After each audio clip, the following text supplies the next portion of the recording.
Ang pulong nga naghatag og kinabuhi.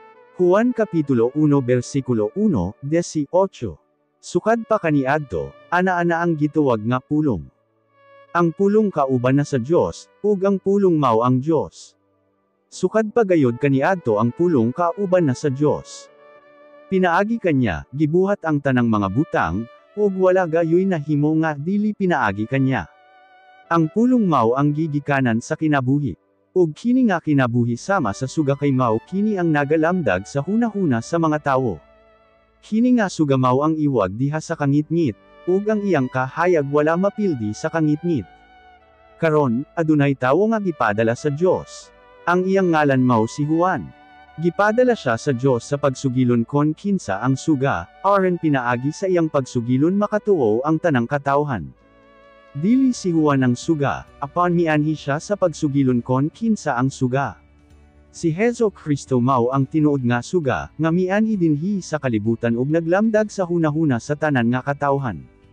Mianhi siya sa kalibutan, apan bisan og gihimo ang kalibutan pinaagi kanya, ang mga tawo sa kalibutan wala mo ila kanya.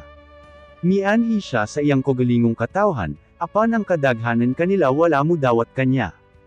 Apan si bisan kinsa nga mi dawat ug mituo kanya gihatagan niya og katungod nga mahimong anak sa Dios. Nahimo silang anak sa Dios dili pinaagi sa lawas nun nga pagkatawo o kaha sa kabubuton sa tawo, kon dili pinaagi sa kabubuton sa Dios. Ang pulong nagpakatawo og nakig-uban kanato. Nakita namo ang iyang kadungganan ingon nga bugtong anak sa amahan. Maluloy-un gayud siya og pulos kamatuoran ang iyang gipanulti. Nagpamatuod si Juan mahitungod kanya. Nag-ingon siya mao ang akong giingon nga moabot sunod kanako. Apan labaw pa siya kay kanako, kaysa wala pa ako matawo, ana-ana siyang daan.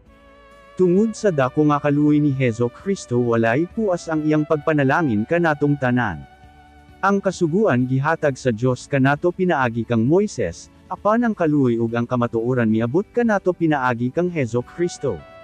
Wala gayoy tawo nga nakakita sa Dios nga amahan. Apan gipaila siya kanato sa bugtong anak nga Dios nga kauban kanunay sa amahan.